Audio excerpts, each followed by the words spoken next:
Bum, bum, bum, bum. Bum, bum, bum, bum, bum, bum, bum. Do, do, do, do. Bum, bum, ba, bum, bum. Welcome to the Arena Podcast. This is Gabe. This is Gabe, and I am joined by Walt. And you can guess, I'm sure, from the intro what we're excited about. We just had one of the most amazing most amazing sports weekends of all time. And we're going to totally get into the football weekend. But we're also going to bring to you a little bit of talk from the hockey side of things, the puck side of things, and, of course, the Randall Report, which we'll get to a little bit later. But before we do, Walt, say what's up. What's up, people? This weekend brought us BBL, which I'm excited for. BBL. Brought us what? Come on. BBL. You know what BBL is? No. Brady Bloody Lip. Come on, man. Oh my God! Come on, man. Yeah. I mean, that was a very interesting hit. You know, honestly, I do kind of feel bad for Brady, but we'll get into all that in a sec. How you doing, man? How was your weekend? How was the weekend for you?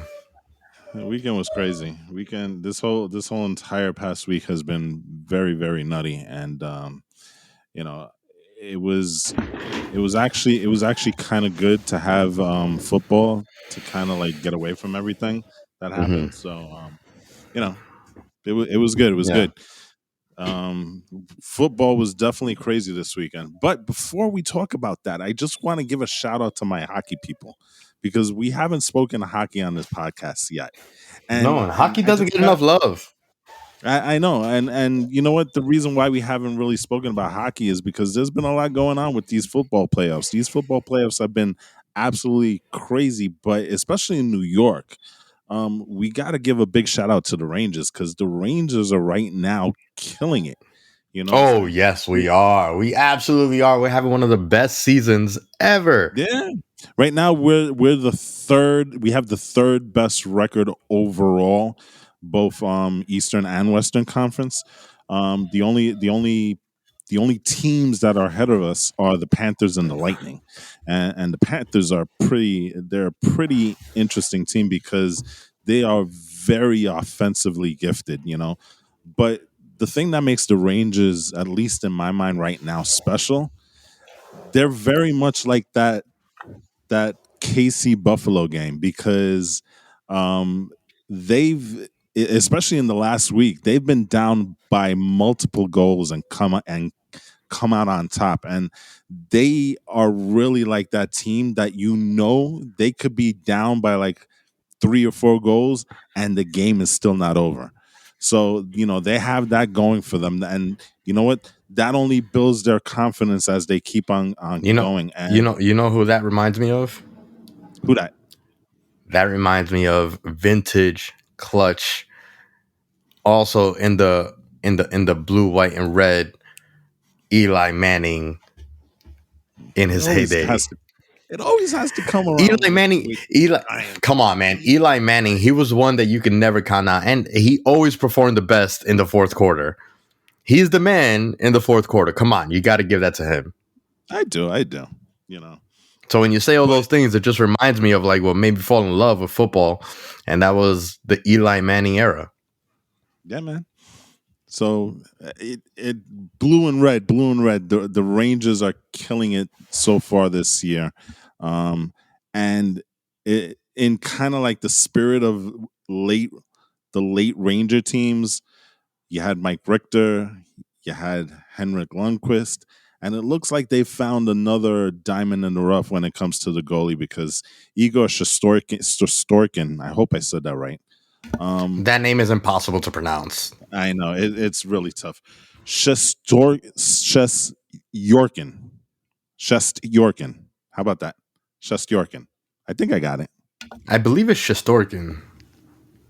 All right, whatever. It doesn't matter. Igor.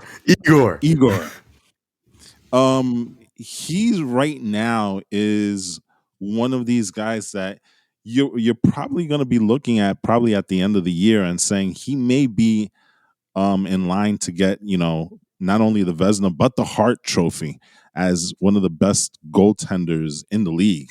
That's how well he's playing. So we'll wait and see. But like I said, we haven't been talking about hockey as much just because of football. But once football is over, we'll get back into it. And so yeah, the Rangers are absolutely killing it, and it's cool for me because I'm a new hockey fan. But yeah, football right now is the talk of the town, and it's the talk of every town. I mean, I don't think I gotta say this. Okay, one good thing. Obviously, this weekend we had amazing games. Every single game was amazing. Every single game was an edge of your seat nail biter. And I don't think that anyone that saw the games was disappointed in any way. Maybe the fans of the losing teams, but I think even with the losses, you still sit back and say, "Man, that was such a good game." It was But a historic weekend. It was a historic weekend. I mean, this was 4 games, right? That was won with no time left in either regulation or overtime, right? 4 games that were decided by a total of 15 points, bro. Okay. dude, it's so crazy. I mean, it's the lowest average margin of victory ever in the NFL playoffs because it averages out to like 3.8. You know what's crazy? You know what's crazy? If KC didn't win that game, then it still, in a way, still would have came down to all games coming down to the field goals. Yeah, because KC had to miss they had to miss field goals, and it would have meant that like if they didn't miss those field goals, they would have won. But KC still pulled it off. We're going to talk about them in a bit. But the one thing I wanted to say before we actually continue is the one thing that I lament about this weekend. The one thing that saddens me about this weekend. I don't know. Do you? Is there anything that saddens you about this weekend? Do you have an idea, an inkling of what I might be talking about? I'm sure it's Giants related, right? No, it is not Giants related. It has to be Giants related. It's not Giants related. Everything is Giants related. Absolutely not. We could be talking about food and somehow it becomes Giants related. Well, I mean, if I want a really giant burger, sure, but no. No. Listen, here's the one thing, and it could only be possible because of this weekend. It could only be possible if we have a weekend the way that we just had the divisional playoffs, because it's not even the championship. These aren't the divisional championships. These are just the playoff weekend, right? You wanted to see Bills Chiefs in the championship round? No, even more so than that. Even more so than that. I'm completely lost then. I'm completely lost. The fact that we had such an amazing blockbuster, heart pumping, weekend like we did means that the Super Bowl is just not going to be as good. I have a hard time believing that the Super Bowl or even the AFC and NFC championships this weekend coming up, I have a hard time believing that we're going to have a weekend as exhilarating as a weekend that we just had. I don't think this coming weekend, we're going to talk about our picks in a little bit. I think this weekend is going to be, I think, fun, maybe even a dud, but I don't think that the Super Bowl is going to be this amazing game. I think that, I'll talk about my picks later, but I really don't think that it's going to be as fun in any way, shape, or form as the weekend that we just had. And that's the only negative that I have coming out of this weekend. You know who maybe the happiest person is, right now? Who? The happiest person right now is Mahomes because of this weekend, he doesn't have to face either Brady or Rodgers. Yeah, that's true. That's very, very true. That's very true. That he could possibly face is Garoppolo and Stafford. That is a cut below those 2 other guys. You know what I'm saying? So I don't know about Stafford, man. Stafford was looking amazing out there, bro. Stafford was looking Mahomians. Stafford has changed my mind in this playoffs because I'm a guy that didn't believe in Stafford coming in. I didn't think he was capable of doing that. It was him and Tannenhill that I was really down on as the quarterbacks. You know what I'm saying? But Stafford has looked totally different, especially this last game that he played against the Bucks. So you're right, but still, at the same time, he's still not Brady or Rodgers. I cannot wait to make my picks because there's a factor with Stafford and the Rams that is going to kind of have some strong implications for the Super Bowl. All right, let's get into it. Let's talk about these games, man. Yeah, man. Let's do it. Let's talk about. So let's talk. What do you want to talk about first? Hit me. So let's go chronologically, but let's skip to the big one because there was one big game this weekend. You know what I'm saying? Mm-hmm. There is, as great as the other three games were, there is one big game that happened this weekend, right? But let's talk Cincinnati, Tennessee, right? Cincinnati, Tennessee. Tennessee was coming into this game as the top seed in the AFC. Mm-hmm. They were bringing back Derrick Henry, who hadn't played since week 8. Yeah, and they were my pick. It's funny enough. He went out week 8. He still ended up number 3 in terms of rushing yards for the entire year, which is crazy, right? But they were bringing him back, and he actually played the game with a metal plate in his foot with 5 screws. Right? Yeah. And you could tell he was not the Derrick. He wasn't exactly and I don't think that he's ever going to be. I don't think that he's ever really going to go back. I think that he's going to come back and he's still going to be explosive and perform, but I just don't think that he's going to have. I don't think anybody ever does when they come back out of any kind of injury that requires surgery. I just don't think that they come back, whether it's physical or mental. I just don't think that they do. I mean, look at Saquon Barkley. It's just you just kind of come back. You're really not comparing Saquon to Derrick Henry. No. I'm not talking about comparing them. I'm talking about a perfect example. What I'm saying is that like sometimes it's kind of like I equate it to young people. Like when you're a teenager, when you're young, you think that you're invisible and nothing can happen to you. And the older you get, the more crap you go through. And then you start realizing, things can happen. Well, this is kind of that moment for a lot of athletes that when they have an injury, now it's in the back of their mind that I can kind of get hurt. So even if it's subconscious, there's maybe one step slower, maybe one step of hesitation. And I saw a little bit of that from Henry. But I don't think that he's not going to be effectual. I just don't think that he's going to be that invincible dude before the injury. He is maybe I get proven wrong. And the thing is, and again, like I said, I'm not saying that he's going to be a shell of the person that he is. I just think that there's going to be a hint of that. I'm not that invincible. Well, listen, for him just to come back to play the game is amazing. Similar to the Rams running back Cam Akers, who I think he had an ACL injury, right? And he came back to play this weekend. So these it's a little bit different with these guys nowadays because medicine is so much different than it was back then. Usually when you tore an ACL, you were done. Now guys are coming back and having second careers and whatnot. You know what I'm saying? Yeah. So what do you think? What was your biggest takeaway from the Bengals game? The Bengals game is I think you cannot trust Tannehill to lead that team. I think he's a very good quarterback. But he's not the guy that's going to lead you to the promised land. I think he kind of flopped a little bit. Yeah, obvious. I felt like he flopped. But let me ask you this: if I told you that there was a team that was going to have 9 sacks, right? Mm-hmm. You would think that team, the team that had that was sacked 9 times, would lose, right? Yeah, you would think so.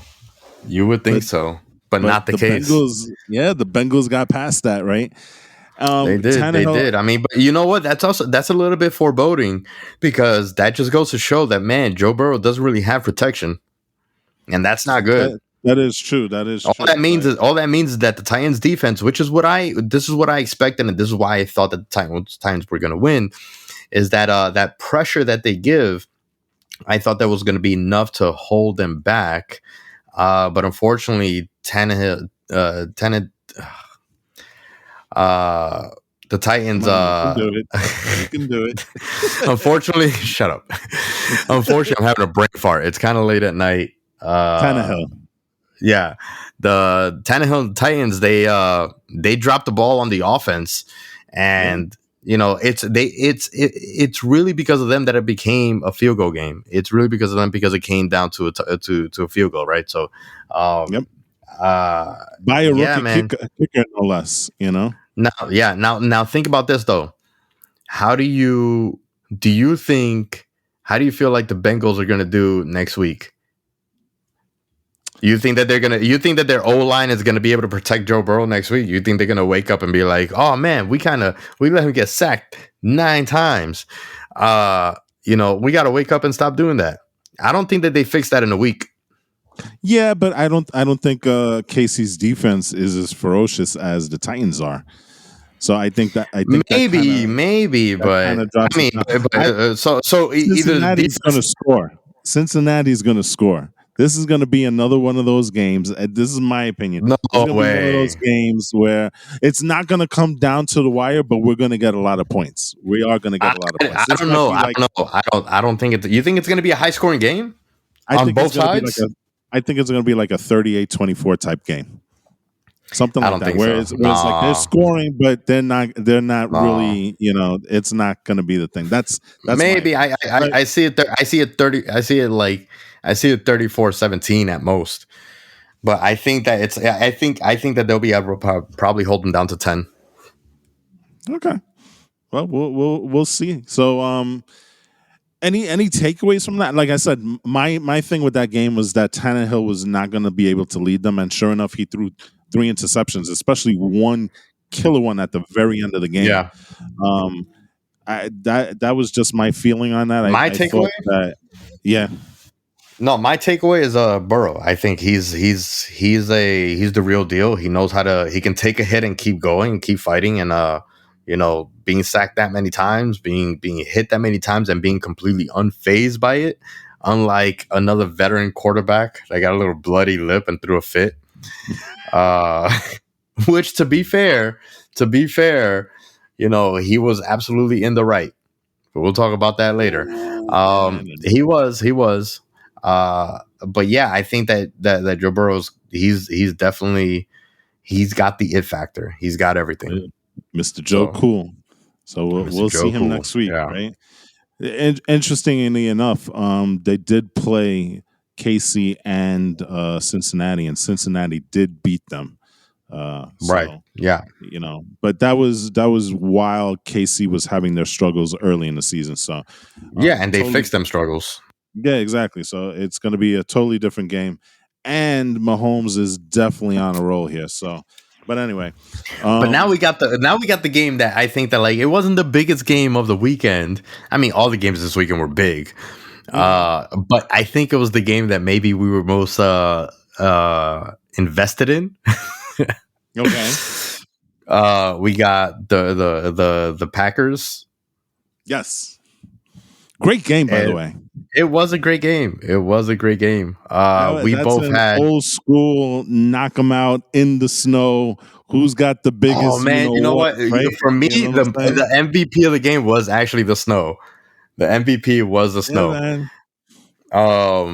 What did you think of the game? What did you think of the performances and everything? What do you think was the biggest factor in Aaron Rodgers looking as sad as he did walking out of Lambeau Field for probably the last time in his career?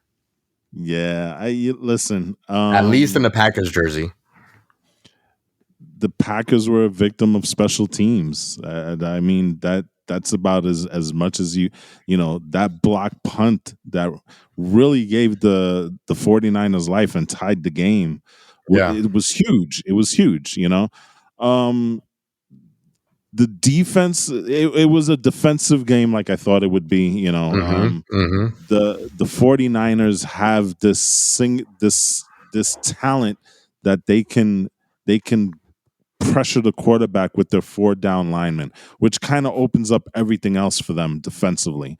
They can kind of hand back, and you can see that Rodgers wasn't able to deal with that stuff, And listen, not for nothing, Rodgers had a few plays there that he's probably kicking himself over because Yeah, there yeah, for there sure. were I mean, plays out there that he we saw made. the frustration. We saw the frustration on the field. You can Yep. see that, like, on some of the missed passes, overthrows, underthrows, and all that. You can see Rodgers, like, realizing that it was his fault, his mistake, and he just bows his head. He looks up to the sky. He's just, he just wasn't. I guess maybe he wasn't mentally there.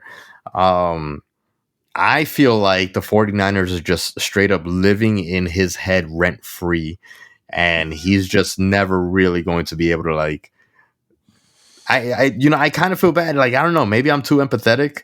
I don't hate the Packers. I don't hate Rodgers. Hate is a very strong word. I don't necessarily like Rodgers like that, but uh when you think of his story, being a Cali guy growing up, like, the 49ers was the team that he rooted for. That's the team that he wanted to be on when he went into the draft. He made it very clear, I want to play for this team. The 49ers passed on him.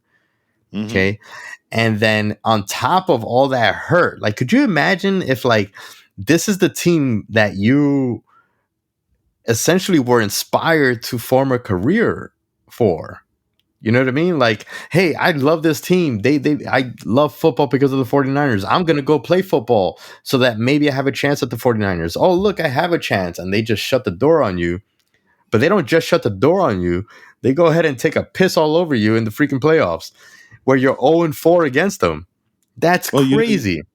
Interesting little fact, right? Rodgers grew up three hours away from San Francisco. Right. Garoppolo grew up 3 hours away from Green Bay.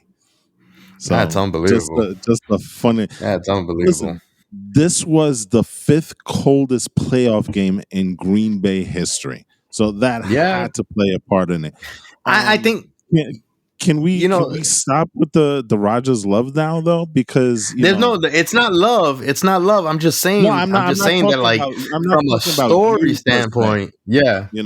I'm not talking that you, but okay. Just in general, because I understand that Rodgers is a very special talent, right? He's got some gifts here, but you know what? Let's look at his career the way it is.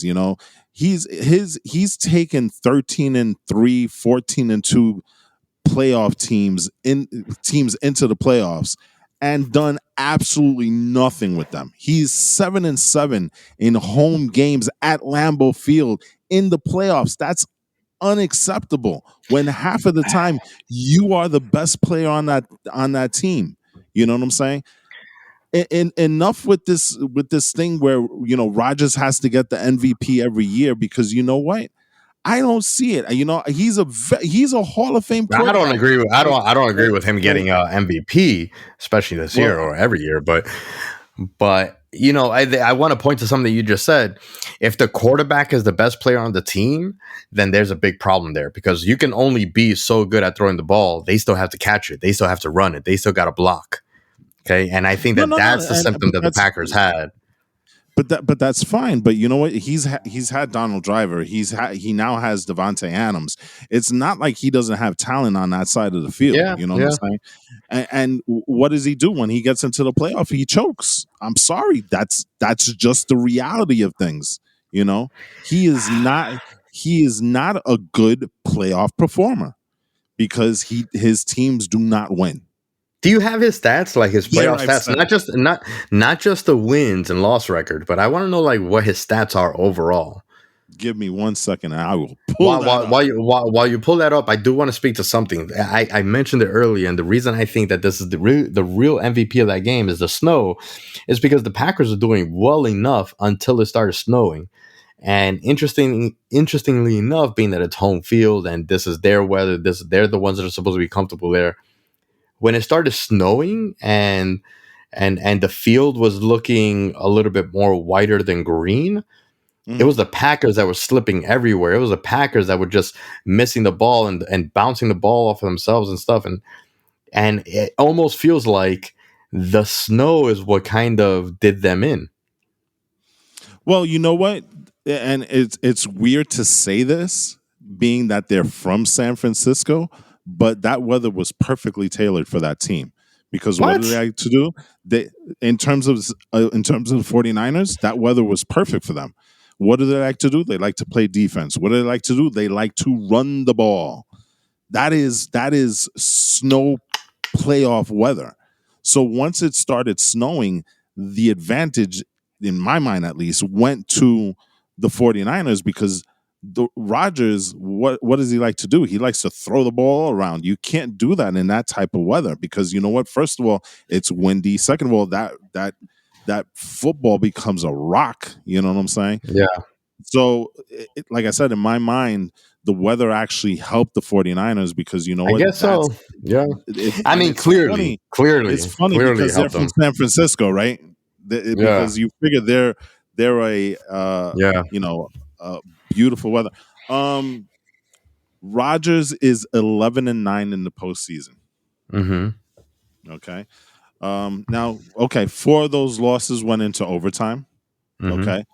3 of those losses, he didn't have an offensive. How many turnovers in that thing? I want to know how many turnovers. Actually, his stats aren't that bad. He's averaging 283 yards passing, 45 touchdowns against 13 interceptions. And his completion rate? And it's at 60%, which is okay. See, that's what I'm trying. And it sucks because I really want to agree with you, but I don't think that he chokes. I don't think that he chokes. I think that the team chokes. Can I give you one crazy stat here? Mm-hmm. He's 4-2 in the wild card round. Mm-hmm. He's 5-3 in the divisional playoff round. Mm-hmm. He is 1-4 in the NFC Championship. Yeah, I understand that, but again, what I'm trying to say is I don't put the blame on him. I put it on the team, because if it was on him, you'd have much higher, turnover rate. You would have a lower completion percentage. If he's choking, that's how you choke. You choke by dropping the ball, by turning it over and stuff like that. I think that it's more that the team, the players on the the organization, they choke when it really counts. Because it's not. I haven't seen Aaron Rodgers pull a Tannehill. Tannehill choked. Here's the scores for his games. In 2011, he played up against the Bears. He won that game 21-14. Since then, he's lost every other game. He lost to the Seattle in 2015, 28-22 in a game where the Seahawks were trailing 19-7 with 5 minutes remaining. They lost to Atlanta in 2017. But what does that tell you? That tells you that the defense screwed up. Okay, but you know what? I'm pretty sure there was a point where he could have taken the team down and scored. You know what I'm saying? Maybe, but that's a loss on the defense. So the other one, 44-21 Atlanta in 2017. Green Bay 37-20 to San Francisco last year.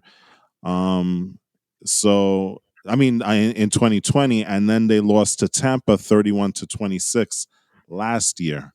So, and then they I just don't call those chokes. I call that I don't call that chokes on Aaron Rodgers' part, because it's not like he had terribly low scoring games. He just the other teams did their job, and that's the way that I'm looking at it. I think in this one is just a story of you sent me that post a little bit earlier, and it's just winning Super Bowls are hard, and sometimes it's just not in the cards for you. Okay, it's just that's the way that I look at it. I really want to, because I don't like Aaron Rodgers. I really want to say, it's because of him and this and the other. I think it's more the team as a whole. You do what you can with what you got. Okay. I am not a fan of Aaron Rodgers. So I'll just put it there. I feel you. I feel you on that. And like I said, I'm not a fan of him either. I'm not a fan of his either. And that precedes all the stuff that happened this year. Yeah, I respect. I've never been particularly a fan of Aaron Rodgers and the Packers as a whole. That might just be a fandom thing. I've never been like a fan of them at all. I just don't like the Packers. I was always against Brett Favre, and I guess maybe the hate carried on to Aaron Rodgers, but yeah.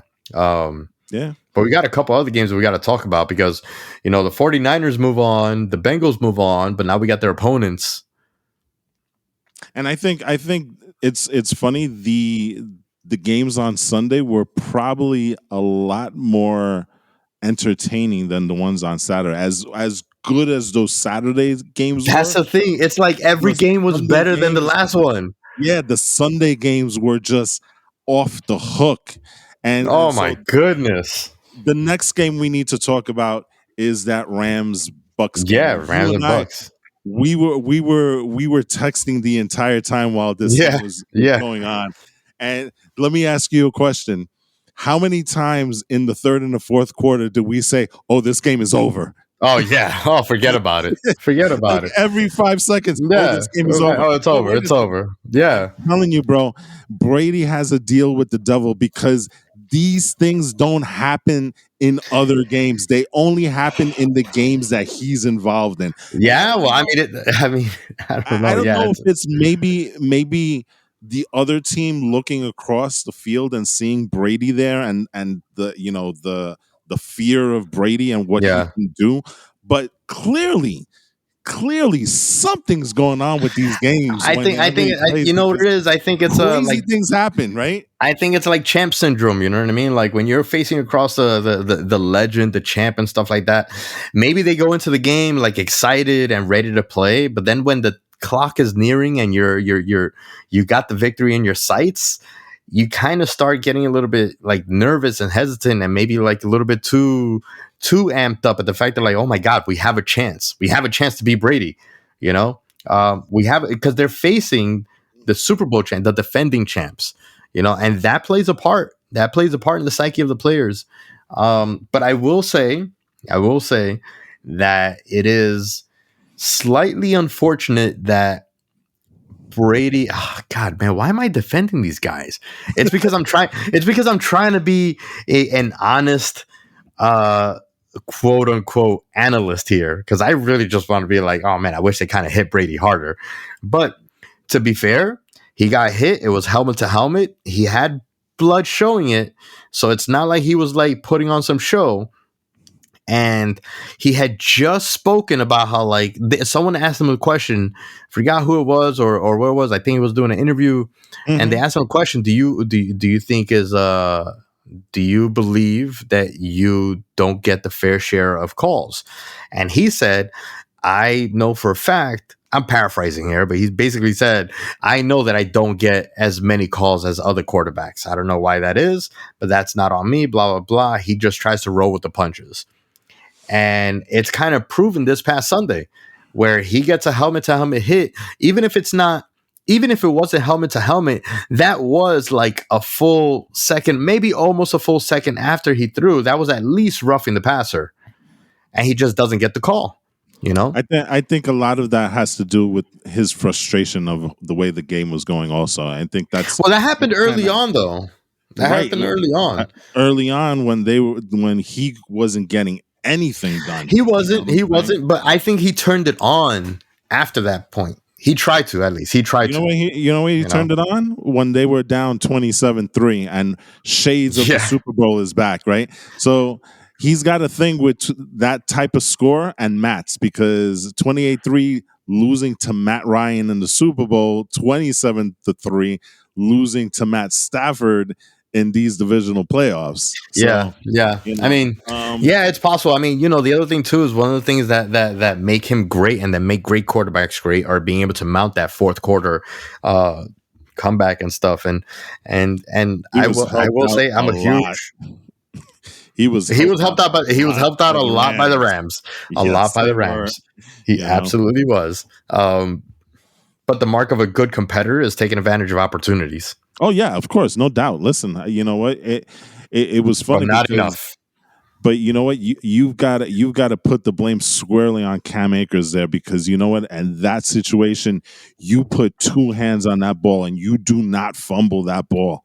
You know what I'm saying? And but you know what though?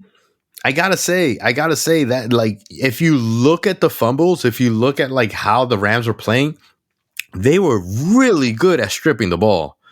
They were really good at attacking especially the at the ball. end, especially at the Yeah, end. And you mentioned that when we were doing it, when we were talking, you know, you're like, oh, they're really going after the ball, which is the yeah, right thing to do. But you know what? You had the Cam Akers fumble, and then you had that crazy fumbled snap where, you know, you got the sense that the Rams were getting rattled at that point yeah. because I can't believe that everything happened.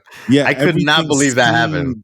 everything seemed like it was unraveling for them at that point. Yeah, And you know, yeah. Brady was coming on, and you know, he was just dropping dimes all over the place and stuff. And it's just like, whoa, what's going on here? Um, but you know what? I gotta give credit to where credit is due, and Matt Stafford, notwithstanding the blown coverage by Tampa Bay, um, God. which was just, I mean, how you let Cooper Cup uh, run down the middle of the field and basically not covering him, and that was blown Yeah, coverage not at all. Yeah, 100%. that was supposed to be a blitz, and you know the corner was supposed to pass that off to the safety, and the safety never got there on time. Yeah, He I mean, just ran right past him. I So. believe after the game they did say that there was a miscommunication on the part of on the part with the on that part on their part with the Mhm. coordinators and stuff. So they took the blame for that. You know, they didn't put it on the team themselves and stuff. But you do got to kind of pick that up too, though. I Yeah, mean, if you're they back were. there, you can't just let a man. You can't not just a man, but Cooper Cup. Mhm. You know. Yeah. So all right. And so now let's talk about this real quick before we get on to the big game, because as we all know, the Tampa Bay Buccaneers are no longer going forward. Their season is Mm-hmm. over. Mm-hmm. So we have two situations here. We have two great quarterbacks, kind of giving their speeches at the very end. We had Mm-hmm. Aaron Rodgers with his and the speeches on both of these quarterbacks are very, very dissimilar to each other, right? Mm-hmm. Because you have Brady here, and Brady has this tone where it's like, well, you know what? I really don't know what I'm going to do right now. You know, I got to think about my family. He has 1 year left on his contract, He does, which is but important, yeah. but important in the sense that if he were to retire, the Bucks get killed for it because that's a $40 million hit on their cap. So Yeah, there's yeah. $40 million that they will not be able to use because Brady is gone. So, Well, I don't, but first of all, I don't think Brady is retiring. I don't think so either. I don't The think so main either. reason for that, the main reason for it is that I think that Brady's obviously a competitor, uh, arguably the greatest competitor in football history. Mm-hmm. Um, but I think that the one thing that's going to keep him in is this loss. If they had lost, but he still performed, then I think he would have been all right. You know, I did my thing. I can retire. I'm happy. I don't need to do this again. Right. But I don't think that he wants to go out with this being the last picture of Brady, where we see him, you know, kind of disheveled, where we see him getting an actual penalty for unsportsmanlike conduct. First in his Where career, by the way. first in his career, but it's just he didn't look. He looks. You know what he looks like? He looks like what you would expect a 45-year-old quarterback and still playing in the league. Someone that's just old, gone with the times, complaining, frustrated. He looks his age in this game. And I don't think that he wants to leave on that note. Well, if he looks his age, 329 yards and a touchdown and an Right. interception. Nah, for That's sure. pretty good. That's pretty good. Absolutely. But Absolutely. you know But what? what I'm saying is that to me, he looked like Brett Favre at the end of his career, too, where he's just like everything is frustrating. He's complaining about everything. He's kind of like, sort of like bitching, and he's also like not really he's not performing at the level that we're used to seeing him perform, and I don't think that he wants to leave that he doesn't want to leave on that note. And the other thing too is that like the Bucks still did good despite all the issues that they had this year. That's what I was With going to injuries, get to. COVID, the Antonio Brown situation, all that stuff, and they still did as well as they did. I think they can make another run and maybe even win the Super Bowl next year if they get their crap together. Yeah, and that's the point that I was going to make. He did this with a less than team. He Yeah. was missing weapons. He was missing a big part of his offensive line, and that probably played a big factor in how much pressure he was seeing throughout these playoffs. But there's also the factor where he goes and he talks about his family, and family is very important to him. And he's talking about how he doesn't want, his wife doesn't want to see him getting hurt this way. I'm pretty sure the bloody lip Brady was not a thing that she wanted to see, right? Yeah, but I don't think that. I think But he also talks about his kids. And kids is a big motivator here. But you know what? I do agree. I do think that he's going to come back, because I think once he lets this loss process, it's going to leave a very bad taste in his mouth. And he's going to be like, you know what? If we get our guys together, we can make a run at this next year. And we can probably. There's also another option for him. It's one more year. He could just be like, hey, you know what? I want to have fun. Send me to the Giants. God. So, why would you I'm just saying. There? I'm just saying. Have fun there, I'm just saying, like, Brady can really go to any team and be like, you know what? I've always wanted to wear this jersey. Put me on this team for 1 year and then I'm done. You know what I mean? Yeah, he's not coming to the Giants. I'm not. Absolutely not. He's hated over here. Yeah, I don't think they would ever be accepted. So no, they'd accept him, but he's never coming here. But okay, so you have Brady and his tone in his speech, and then you have Rodgers and his tone, which Rodgers, to me, he can say all he wants about how he thinks he might come back to the Green Bay. Listening to him speak, he's not coming back.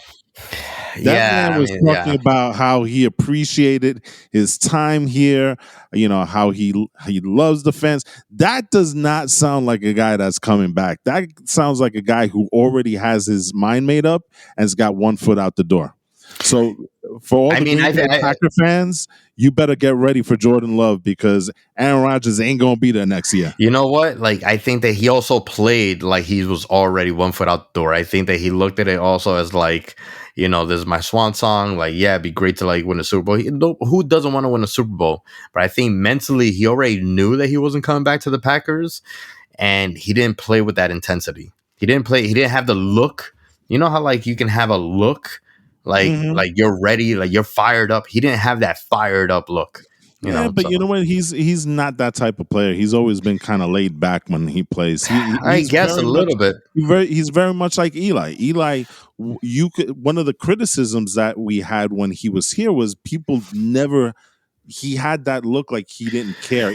But not in game. Not in game. In game, he had that face. He had that look. Aaron Rodgers did, and Aaron Rodgers in big games. Aaron Rodgers, he has like that intensity. You can see it in his body language in games. Okay, I will agree that like out of the game, on the sidelines, after the game, postseason, whatever, he's a super laid back, really hard person to read. Terrible with media.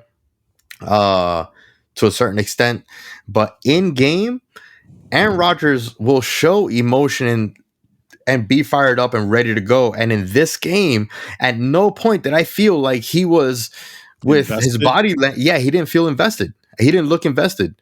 Eli Manning, when it's ready to go, like he's with the hurry up offense. He's like getting everybody ready to go. Like you can see kind of like, I don't want to say a look of panic, but kind of in that realm on his face, and you can see that he's really, really invested in the game, and he's got that fire under him, and Aaron Rodgers just did not have it.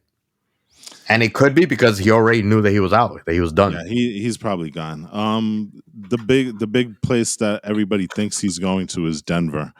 Denver's not a bad team to go to. Denver has a lot of good things about them. And I think one of the things they're missing is a quarterback. So Denver is one of the places that you may see Aaron Rodgers show up. Come on, Well, we got to talk about this game now. we got the big game. We got the big boy. I think we waited long enough, right? So the big one, KC, my Kansas City Chiefs, because I picked them, versus your Buffalo Bills. What a game! Who should have won? What a game! I am sorry to say this. I'm going to say this right out the bat. Mm-hmm. You absolutely should have won had you played defense. That's all you needed. Now, I know that it's Mahomes. I know that it's Mahomes and stuff. I know that it's Mahomes. But 17 seconds left. 13 seconds left. 13 seconds. Yeah, even less. 13 seconds left. It's all hands on deck with defense. It's like, you just need to do a stop. You just need to stop these guys. Like, do everything you can to stop them. And the thing is, before I let you go, I'm sorry. But the reason I say defense is because, they tied it and this, that, and the other. And we have the whole overtime situation. I can understand the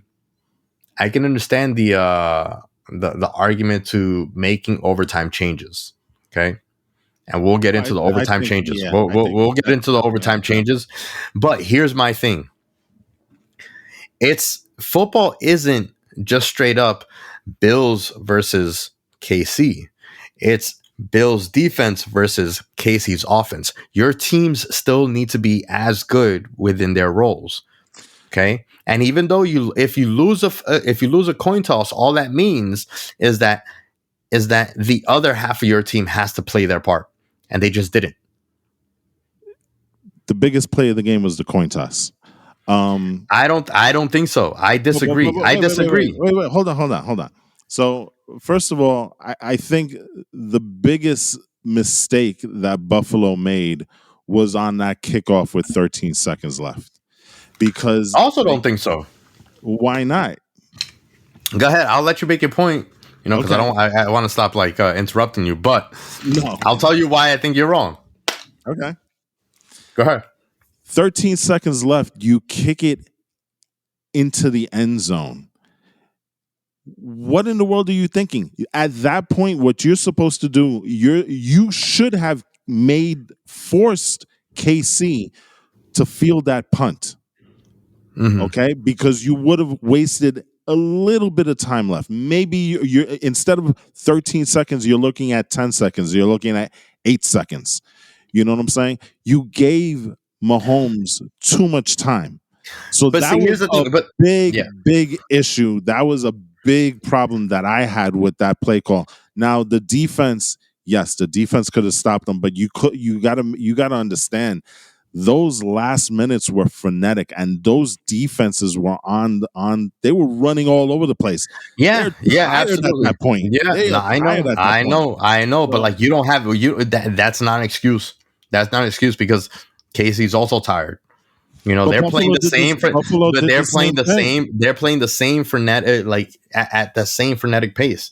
KC couldn't stop Buffalo in those last couple of minutes either. And I totally understand. That's what I'm saying. It plays to both sides, but this is why I think that you're wrong about the kick, because the one thing is that if you kick it into the end zone, then you know where the ball is going to be placed. You can plan for that. Okay, you kick it short, or they receive it and they bring it to the 40-yard line. You shave 3 seconds, but they're now at the 40-yard line. They just need to get to the 50-yard line in order to be within field goal range. Yeah, but you're making the assumption that they're going to have a long run, and that's not a terribly long run. First of all, and second of all, knowing that the defense that they have not been doing that well, it's not that left field to think that they can catch the ball and make a 20-30 yard run. There's no way. I think that I don't think that that's the wrong call. Generally, because the punts, especially lately with the rule changes, punts average 10 to 15 yards at best. If you kick that ball at the 10-yard line, they're probably starting at the 20. If that. You know what I'm saying? I don't know. I don't know. So, But here's the thing. but that's the point. You'll I never don't think know. You right, but know? I don't think that it's a wrong call. That's what I'm saying. Oh, I I totally absolutely disagree with no that. way, no way. You gotta make them move that ball, and you know what? At the very least, that can't be a free play for them. You've got to take some time off of that. And if you're kicking it into the end zone, you're not doing that at all. You're not giving your defense a chance at that point. 13 seconds with 3 timeouts left, mind you. Okay, with 3 timeouts, But that's why. you gotta That's make them move that ball so that you get rid of some seconds off the clock. Because you know what? I think what I'm trying to tell you is that I believe that it would have been inconsequential whether they kick it into the end zone and get no time off the clock and get at the 25-yard line, or if they catch it and bring it to the 25 or 30-yard line. I still think that it would have been inconsequential because of the plays that they ran anyway. Okay, but with that being said, that's all on KC. KC did their job, and that's it. That is it. Regardless on No, defense, I'm whether it definitely was not taking anything. whether they had 13 seconds because of the end zone, or whether they would have had 10 seconds left because of kicking it short. Regardless, KC still would have done their job, and that's the problem. The problem is that the defense didn't perform when they had to perform. It had nothing to do with the kick. That's why I don't They think were, that it mattered. but I think they were exhausted at that point.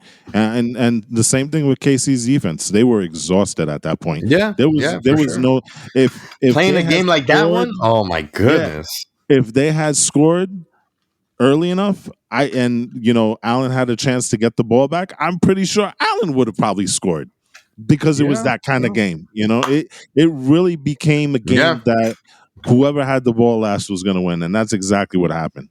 yeah, Um, yeah. it's Now, as crazy far to as the think. overtime rules, oh no, go on. Oh, okay. Sorry. No, but it's crazy to think the type of postseason that Josh Allen has had here, because he's thrown for nine interceptions, nine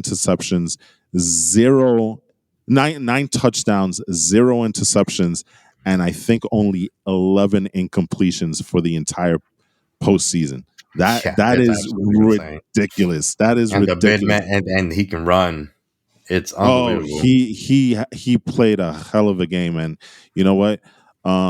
Somebody had to lose, and it's Yeah, unfortunate that he lost. But you know what? This is a kid this is Brady Manning for the next 10 years. It oh really, man, really yeah. is, man. This is an amazing rivalry. That's like yeah. I guess you would call it a rivalry. This is just such a hell of a game that I want to see every single time they meet up. I want to see this game. And they're going to meet up again next year. So, Yeah. So they have a regular season. so The so the overtime rules. How do you Yes. feel? How do you think that it should be changed? So there is the overtime rules as it stands right now is that a touchdown in every scenario ends the game, right? Yeah. But if a team either gets a field goal on their first possession, the other team gets a chance to either match it or score a touchdown to end the game, right? Yeah. And then after that, it goes back to the way that we've all known what overtime is. It's next score wins, right? Yeah. The disappointing thing, and it's happened now 2 years in a row because this happened with Mahomes against Brady. Now it's happening with Allen versus Mahomes, is that you're not allowing the other team to answer. And especially in a game like this, I think this game was really was more pronounced just because, again, those defenses were so tired from that frenetic last 2 minutes. I Yeah. mean, they scored 25 points in the last minute and 50 seconds. Though the person that it really became the coin toss being the most important, play of the game, because whoever was going to get that ball first was going to score. Yeah, I believe And so. so I believe so. and so my thing is that I've heard of different ways of doing this. Somebody said you should do like a 12-minute fifth quarter, and work it that way. I think honestly, the way you change it is you take what you have existing right now and just tweak it a little bit, where each team is guaranteed at least one possession. Yeah, I So believe if I can so, accept that. I can accept yeah, that. if you have Mahomes score a touchdown, you should at least give Allen the chance to match. And if he Yeah. doesn't, game over Yeah. because you had your chance. You know what I'm Yeah, saying? you know what? I thought about it after we were texting earlier, and that's acceptable to me. And if like Mahomes had a chance and he had a chance at the ball and he doesn't score at all, and then Josh Allen gets it and he scores a touchdown, then the Hey, game is over also. yeah, Because exactly. each one Totally got a on you. chance to touch the ball. Yep. But here's the thing about that. So the drama, the thing about football is drama. Football, unlike any other sport, creates so much drama because of the race against the clock. You don't have Yeah, that no. drama. You have that drama a little bit in basketball. You have that drama a little bit in hockey. You You definitely don't have definitely that don't have race. it in baseball. No, there is no clock, right? But Exactly. with football, it's the drama of the clock. That's why we have the 2-minute warnings. That's why we have the official reviews within the 2-minute warnings. That's why we have this overtime rule, is because that's why we have coin tosses in the first place. We don't have the whole home field advantage crap. We have it's coin tosses, right? Mhm. The overtime rules create such drama that if you lose the coin toss, did you lose the game there or did you lose it when you couldn't stop KC from tying? That's why I don't have that much of a problem with the way that this played out, in the sense that you you weren't able to stop them from tying the game. Okay, now if you lose the coin toss, it's on you for your defense not doing their job. Yeah, but again, I kind of go back to the point. You have a defense that is completely I gassed understand out. that. I You know what I'm 100% saying? understand that. I And so 100% understand that. But the thing is, you, that has nothing to that, do with the coin toss. no, I'm not. I just when I say the coin toss was the most important, play of the game, but you can't deny that the Buffalo defense was on the field at the very end of the game. And then the coin toss happens, and then they have to go right back into it. You're not giving them a chance to breathe. You're not going to get the best performance out I of them. understand that. You know I what I'm saying? understand that. But you So know what? that's why I The thing say is that give each team a chance to possess it. I That's why. understand what you're saying there, but my issue with that is that you could have stopped one of those touchdowns. It didn't have to be the stopping them at the end of the game. You didn't stop them early in the game, and that's the consequences. That's the consequences. You don't Yeah. want to be in that scenario. You do your job, okay? Because look at it this way: they like Kansas City. They didn't do their job defensively, okay, but they did their job offensively. They went in there like, all right, well, we got to score right now if we want a chance at winning this game. Okay. Okay. The exact opposite should have been said. Like, we need to stop right now if we want a chance at winning this game. And I'm talking about not at the very end of the game. I'm talking about at any point that they should have just tried to stop KC. And I understand it's a monumental task to try to do that. But the game didn't end. The game wasn't won in overtime necessarily, or rather, it wasn't lost by the Bills in overtime. It was lost when they weren't able to make any real stops in the game. The only thing I will say is this: it was 14-14 at halftime. When the defenses were fresh, they were stopping both Yeah, offenses. I understand. As the game went along, the Mhm. offenses got better footing. Those defenses were starting to get run over all over the place in terms of I know. Tyreek Hill running down the sideline. As the game went on, those defenses got progressively worse. Why? Because there was so much pressure being placed on the offenses on them that they couldn't stop those teams. They couldn't stop those offenses. Mahomes was unstoppable. Allen was I unstoppable. know. I So absolutely know, but that's the again, game. That's the and game. and listen, hey, listen. I'm not saying anything. I'm just saying, you know what? Yeah. KC won fair and square based on the rules, right? I just think we need to tweak the rules to make it a little bit fairer. That's all I'm saying. Like I said, I agree. I think that I do agree with, changing it to be a little bit more fair, but I don't think that it's unfair that they won. No. I'm not taking anything away from the Chiefs. They won that game fair and square. They deserve to be going on and hosting the AFC Championship game. That is clear. I'm not. That leads us to those games. Saying anything. Let's go ahead and make our picks. Okay. Can I say one thing beforehand? Yeah. Watching these games this week, and I'm gonna put a New York spin on this, right? Watching the games this week as Jets and Giants fans, right? As rosy as we want to think that the Jets' future is, we always have to remember that we have to contend with Joe Burrow. We have to contend with Josh Allen. We have to contend with Patrick Mahomes.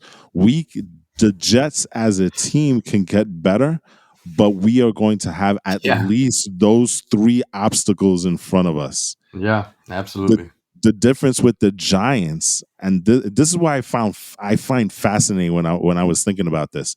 The Giants probably have a better shot at winning the Super Bowl because you know what?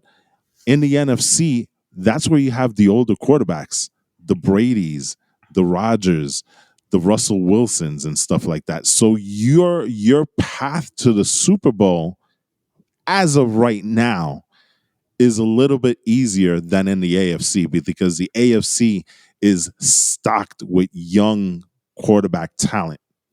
And the NFC needs to do a restocking on that side as well. So it was, as I was watching these games and I was thoroughly engaged and at the same time, the Jet in me was like, damn, this is like Patrick Ewing and Michael Jordan. Patrick Ewing, if Michael Jordan wasn't there, Patrick Ewing would have won a ton of championships. But the fact that Michael Jordan was there to stop him at every step, that made me a little sad as a Jet fan.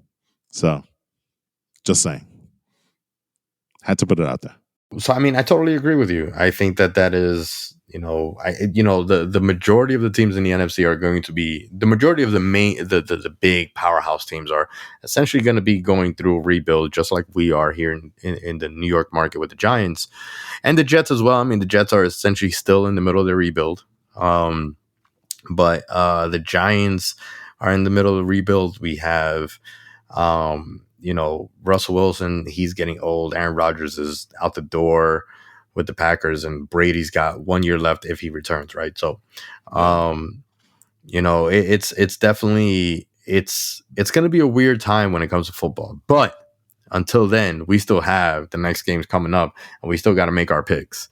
I say we should, at this point, we're at the championship level. We should make our picks for the championship games, all of them, including the Super Bowl.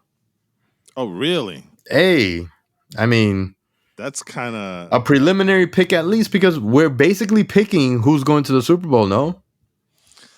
Yeah, but then you got to realize a lot of things can happen between that game and the Super Bowl.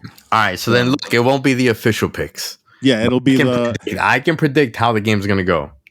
Okay. Based on the picks that I have. Obviously, nothing's confirmed because who knows? What if my picks this weekend are wrong? Then my Super Bowl picks aren't really going to be in it.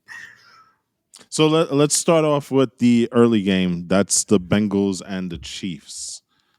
Chiefs all the way. You got the Chiefs? All the way. So we already spoke about this. You think this is going to be a mini blowout, right? I think it is going to be a mini blowout. I don't think that I think that, the thing with the Chiefs is that they're a smart team. Yeah, defensively, they didn't do great against the Bills at all. But the Bengals are not the Bills. So defensively, they don't have to, live up to this past weekend's game. And secondly, they're going to go in there realizing how open and how vulnerable Burrows is. That's going to energize them. That's going to force them. That's going to make them take it to them. And I think that's why it's going to be a low scoring game for the Bengals and a high one for the Chiefs. Well, I look at the game week 17, I think it was. Bengals did play the Chiefs at that point. The Bengals won. Yeah, the Bengals won. Yep. You know, 34-31. KC got out to a big lead, and then basically the Bengals outscored the Chiefs 17-3 in the second half. Now, I don't think that's going to happen. I agree with you. I think it's KC's game to lose, but I do think it's going to be a little bit closer than you think. I think. I don't know. I don't know. I think Cincinnati has the ability to score because they have weapons. I mean, you look at Jamar Chase and the rookie season that he's having. You know, they do have the weapons to keep up, but ultimately KC has way too many weapons. So I don't think it's going to be a complete blowout. I think it'll be a bit closer, maybe like a 10-point game, something like that. But there are going to be points on that field, you know. All right, and I guess it all depends. Also, it also I guess depends on what the weather's going to look like too, right? Because you are in KC and we are in late January in Arrowhead Stadium, so. You know, but I agree with you on this one. I think it's KC's game to lose, and they're not going to. So KC back into the Super Bowl. Niners and Rams, your call. Niners and Rams. That is a tough one, man, because the Niners. Yeah, you know why? Because the Niners really feel like a team of destiny, right? They have that feel and that look about them where it's like, you know, a little bit. Yeah, they struggled to get into the postseason, and they've knocked off some pretty, you know, big guys here and there. And like I said, I keep going back to this point, but it's a very big point to make. They can bring pressure with only 4. And that's going to make it really tough for the Rams to be running all over the place. And the 49ers are a really good defensive team. I mean, I think so, but I don't think I don't think that they are better defensively than the Rams. And I think that I really don't think so. I think that defensively, the Rams are going to be able to take it to Garoppolo, and he's going to make mistakes. He's going to be on the field for a very short time, putting the 49ers defense on the field for a long time. They're the ones that are going to be exhausted dealing with Stafford and his type of play and all the trick shots that he's been hitting. I think that's going to be the case. That's where the point, and that's the other point that I was going to make. I don't believe that the Rams defense is better than the 49ers, but I do believe the Rams task is easier in stopping Garoppolo than it is for the Niners in stopping Stafford. Yeah, so I think exactly. That's going to be the difference in the game. And I do think that the Rams are probably going to win this one, but it's not going to be easy. I think this one's going to be like a bit of a grueling game. I think that's going to be an under 30-point combined total game. I can see that. Yeah. You know. So that means so we both agree Rams and Chiefs are going to the Super Bowl. Yeah, I think so. And you know what? That's if you look at all the matchups, that's probably the best matchup for the Super Bowl. Yeah, because it'll probably be the most entertaining. Yeah, you know. Yeah, I mean that's the thing. I would not be interested in a 49ers Chiefs Super Bowl in any way. I would be super interested in seeing I would be I would just because I love defense. I love defensive games. I love defensive that's not going to be defensive. You know? Mahomes is going to walk all over the Niners. You really think so? Absolutely. No. Absolutely, he's going to destroy them as they face him. There's no question about it. No question in my mind. I do believe that the Chiefs are going to, have another chip this year. But if it's the Rams, that could be a very interesting game. I think that it'll be closer if that's the case. That's why I said, I might as well kind of make my calls, for the Super Bowl now too. Obviously not confirmed because we gotta wait for this weekend to play out and see what happens. But yeah.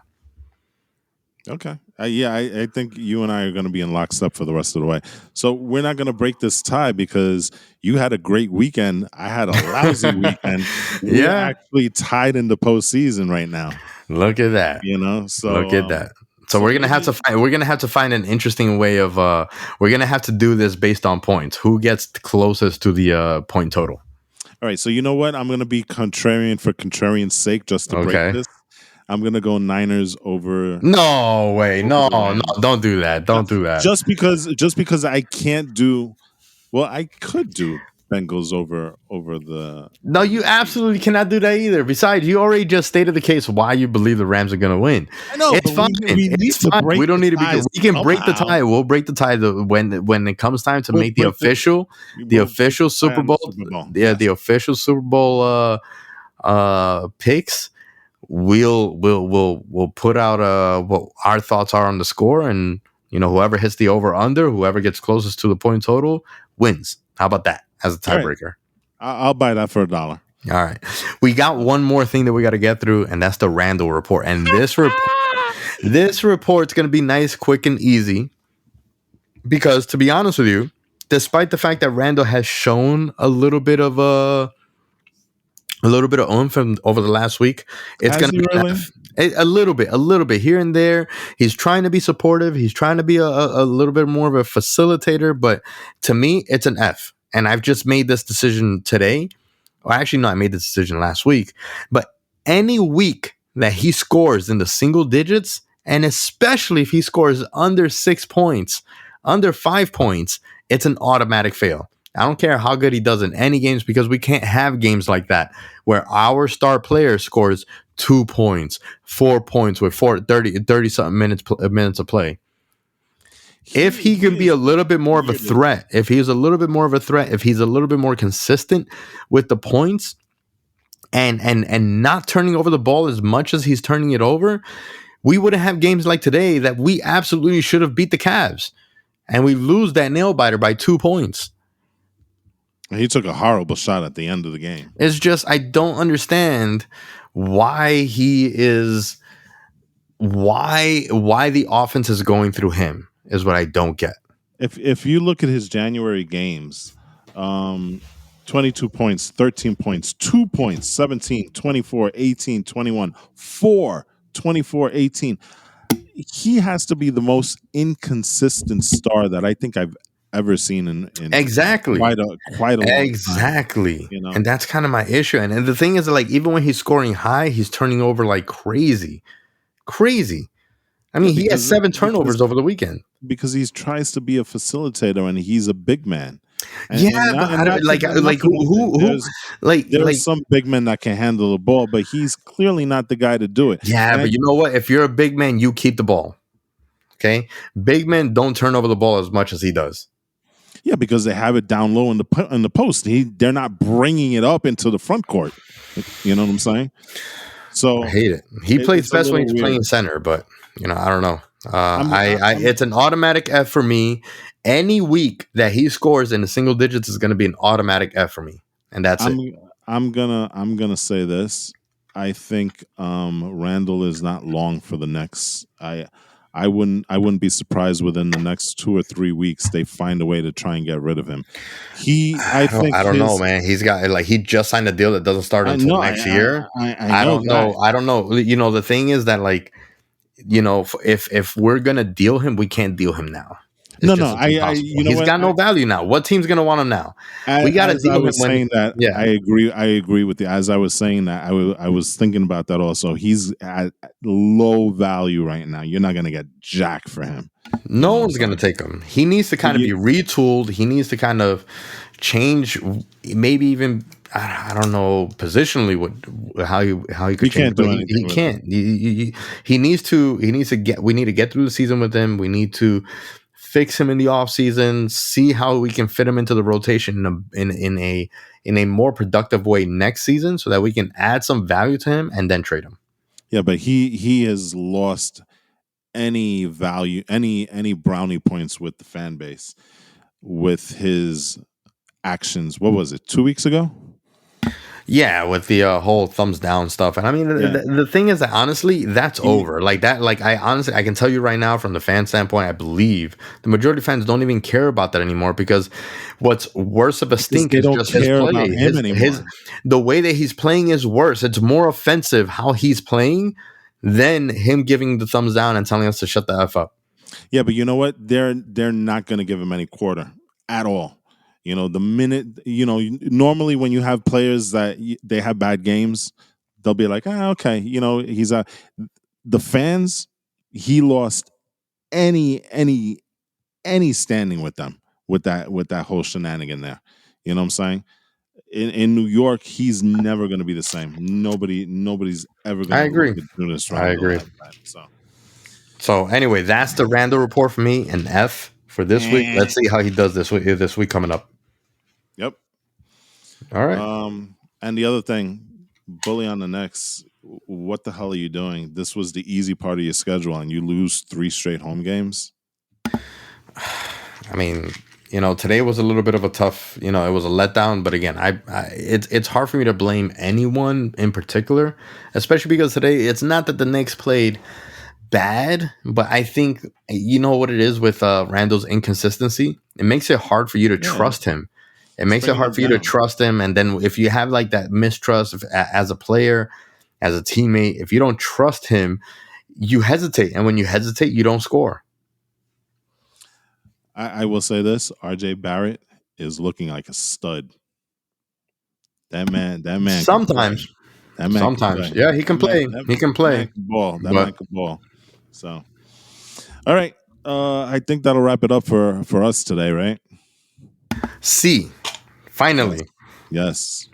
We've had our issues recording this podcast, you know, but we finally got through it, you know.